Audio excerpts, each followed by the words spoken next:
Hello, I'm Hickey from interest.co.nz and welcome to an economic weather report brought to you in association with ASB. Now this really is a long-term economic weather report because I'm looking at the demographics of New Zealand and what's happening with our working age population versus those that are retiring. This really is a story about when we want people to retire and how much we can afford for them to retire.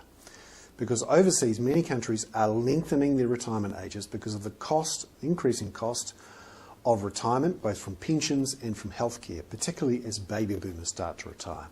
So this chart here shows you the various percentages of the population at various ages. So right at the left-hand side of the chart, you can see that there's quite a high percentage who are in that sort of young age group, the sort of 0 to 20 or so.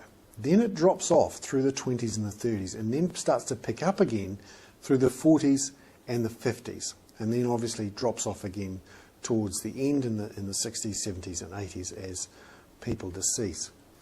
What this shows is that we have this bulge, you can see in the middle there, driving through the population that will retire from about 2010 in great numbers onwards through 2020.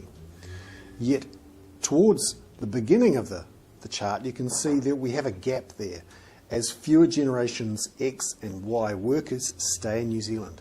We're going to have a relatively low number of people who are working, supporting a relatively high number of people.